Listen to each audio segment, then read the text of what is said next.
नक्सली में अब हम नक्सली इलाकों में हम उस जगह पहुंच गए हैं कि जहां पर कि जो उनका कोर एरिया बोला जाता है बीजापुर और सुकमा के बॉर्डर पर, उसमें सीआरपीएफ अंदर और अंदर होती जा रही है।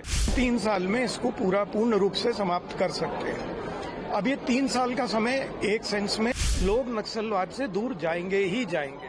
देश को लेट डाउन नहीं करेगी, ये मैं एक विश्वास के साथ कह सकता हूँ। ये 86वां रेजिंग डे है सीआरपीएफ का, तो अपने में एक बहुत महत्वपूर्ण दिन है, क्योंकि 1939 से शुरू करके आज जहां सीआरपीएफ पहुंची है और जिस तरीके के सारी आंतरिक सुरक्षा के मामले में सीआरपीएफ का जो एक रोल उभर के आया है, तो ये वाकई में अपने में गर्व का एक विषय है कि देश को जब जब जहां जहां आंतरिक सुरक्षा के लिए, राज्यों की मदद के लिए, नेशनल सिक्योरिटी इश्यूज पर जरूरत पड़ी है, तो सीआरपीएफ वहां पहुंची है। आगे चलते हुए जैसे हमारे स्पेशलाइज्ड यूनिट्स बन गई हैं, आरएएफ है जो कि सांप्रदायिक दंगों और लॉ एंड ऑर्डर सिचुएशंस के लिए, कोबरा यूनिट है जो कि जंगल वॉरफेयर में नक्सलियों के लिए, फिर हमारी वैली में क्यूएटी है जो कि अर्बन टेररिज्म के लिए है, वीआईपी सिक्योरिटी यूनिट है। ये इन सब का आगे चलते बहुत काम बढ़ने वाला है।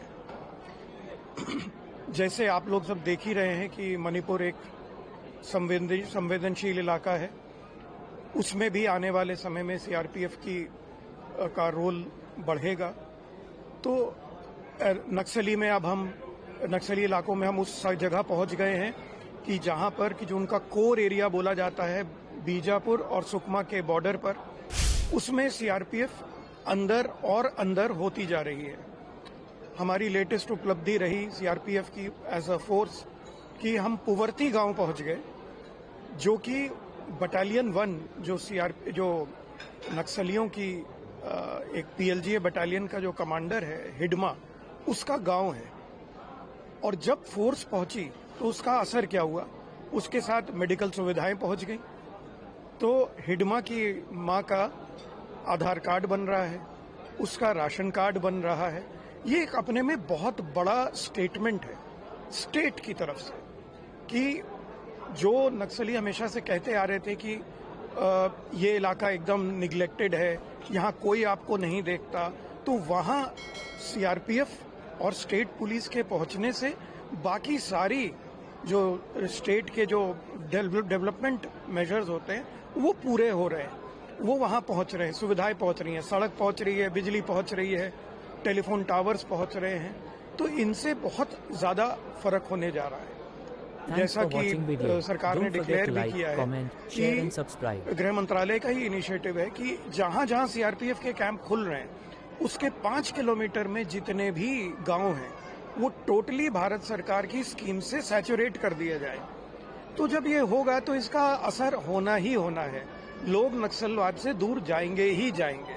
अब कितना समय लगेगा ये कई चीजों पे डिपेंड करता है, और अगर हम नक्सलवाद के एरिया से बाहर निकले तो आने वाले समय में जम्मू कश्मीर में, जम्मू एरिया में जैसी स्थिति उभर रही है उसमें सीआरपीएफ का रोल बिल्कुल बढ़ेगा और फोर्स उसके लिए तैयार है। किसी भी तरीके से जो भी उसके लिए करना है वो फोर्स ऑलरेडी तैयारी कर रही है और देश को लेट डाउन नहीं करेगी, ये मैं एक विश्वास के साथ कह सकता हूँ। और जो भी प्रयास होंगे उसमें सीआरपीएफ को पाया जाएगा कि ये है साथ में, और जो हमारा राष्ट्र का उद्देश्य है उसको पूरा करने में पूरी सक्षम भी है।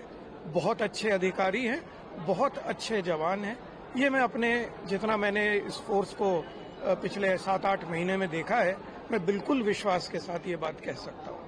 तो आने वाले दिन सीआरपीएफ के लिए चुनौतीपूर्ण होंगे, लेकिन अच्छे भी होंगे और देश के लिए भी अच्छे होंगे। होम सेक्रेटरी ने तारीफ की काफी पोस्ट की। उन्होंने कहा कि 5 सालों में पहली बार जनरल इलेक्शन उनके टेन्योर में हुआ है।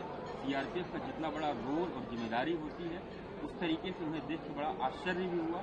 उसका खास तौर पे आपके इनिशिएटिव्स का काफी उन्होंने। Thanks for watching video. Don't forget to like, comment, share and subscribe.